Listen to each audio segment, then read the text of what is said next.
Bonjour et bienvenue sur ce trailer officiel de la version 1.2 de Tiendo.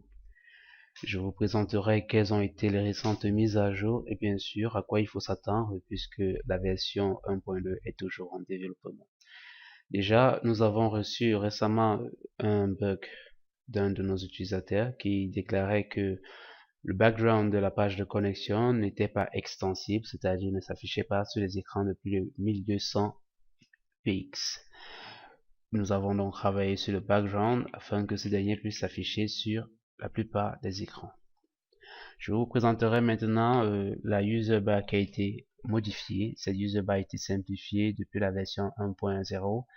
Elle ajoute de nouveaux raccourcis, notamment des fonctionnalités système que voici et les fonctionnalités qui ont été ajoutées par des thèmes. Je vous présenterai maintenant la page d'accueil du panneau d'administration. Vous pouvez voir que de nouveaux widgets ont été ajoutés, mais en plus, ces widgets peuvent être déplacés d'une zone à une zone, d'une zone à une autre. Il existe 3 zones disponibles. Vous voyez que vous pouvez déplacer un widget vers une zone. Je vais déplacer vers cette zone. Je vais rafraîchir. Le statut du déplacement des widgets est conservé, comme vous pouvez le remarquer. Je vous ferai voir maintenant quelles ont été les mises à jour qui ont été apportées au module. Nous avons beaucoup travaillé dessus afin que chaque module puisse effectivement être compatible avec le thème et bien sûr que l'utilisateur qui installe le module sache si le module est compatible avec le thème. C'est pourquoi nous avons instauré la notion de spécification qui permet de déclarer par un module qu'il peut gérer une fonctionnalité. Ici pour le gestionnaire de la page d'accueil, la spécification est index, ainsi de suite. Lorsqu'une spécification n'est pas mentionnée, la spécification est inconnue et bien sûr le thème n'est pas compatible avec ce module. Lorsque l'utilisateur tentera d'accéder à la page qui exécute le module, Tiendo générera une erreur. Je vous montrerai maintenant les mises à jour qui ont été ajoutées au gestionnaire des thèmes. Il est possible, vous pouvez remarquer que l'interface a beaucoup changé. Nous avons ajouté une interface beaucoup plus conviviale qui offre un aperçu rapide des thèmes. Donc, nous avons aussi ajouté tout en bas ici des boutons qui permettent d'activer directement un thème. Vous pouvez remarquer le thème est actif, ainsi de suite. Si vous souhaitez voir les détails du thème, vous pouvez cliquer sur détails, une fenêtre s'affichera.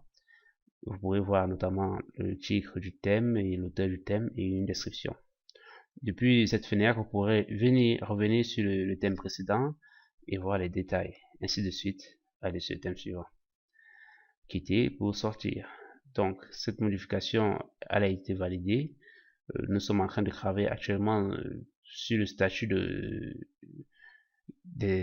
cette interface, notamment lorsque l'on plie les différents boîtes méta. Nous travaillerons sur la conservation de ces statuts, mais je pense que ce travail sera certainement concrétisé avec la version 1.3 de Tiendo.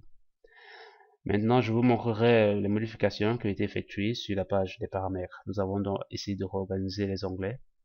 Vous devez savoir déjà que ces onglets ne sont pas affichés chez tous les utilisateurs. Seul l'administrateur, le super administrateur peut accéder aux onglets avancés tels que les réglages généraux qui permettent notamment de définir le fuseau horaire, le nom, le logo et le format de l'heure du site et les paramètres de sécurité, notamment l'accès, la sélection des privilèges durant l'inscription, ouvrir cette interface du panneau d'administration au public aux privilèges qui ont été sélectionnés durant l'inscription. Bien sûr, pour ça, il va d'abord vous falloir autoriser les inscriptions. Pour les réglages, les autorisations, nous avons 3 autorisations qui sont 3 colonnes qui sont affichées. Pour le moment, c'est vrai que c'est provisoire parce que cette cette colonne principale sera énormément simplifiée puisque beaucoup de fonctionnalités ont été ajoutées ici ailleurs. Donc, je ne vous parlerai pas de ces fonctionnalités puisqu'elles vont être modifiées. Je vous parlerai plutôt des icônes et des applications. Déjà, je ne sais pas si vous le savez, il est possible d'accéder rapidement aux applications. En cliquant sur ce bouton, une fenêtre des applications s'affichera. Vous pourrez cliquer sur une icône et vous serez redirigé directement vers l'interface de l'application. Vous pouvez donc depuis ces paramètres activer ou désactiver une icône. Lorsque là j'ai désactivé presque toutes les icônes, j'ai laissé une icône active. Lorsque j'accède à la fenêtre des applications, une icône est activée. Sur la droite, nous avons travaillé sur les widgets qui sont affichés depuis le panneau d'administration. En accédant ici, je vais vous montrer. Vous voyez, voici les différents widgets qui sont disponibles. Donc je vais supprimer tout ceci et je vais seulement laisser le widget commentaire récent. J'accède aux paramètres et je désactive ce widget, je valide. Lorsque je viens maintenant sur le panneau d'administration, un seul widget est affiché. Donc c'est la principale modification qui a été ajoutée à l'interface des paramètres. Et nous avons voulu aussi permettre à chaque utilisateur d'accéder rapidement à la documentation en ajoutant un lien directement vers la documentation Tendo qui est toujours en cours de rédaction. Donc il est fort probable que en accédant à ces pages, pour le moment, elle ne soit pas disponible. Enfin, la dernière modification qui est apportée, c'est bien sûr l'extensibilité du menu latéral gauche. Cette extensibilité peut être conservée, peu importe l'emplacement sur lequel vous accédez, notamment sur la page du profil. Cette extensibilité est conservée, vous pouvez le remarquer. Donc, si je réjouis et que j'accède au panneau d'administration, elle sera conservée.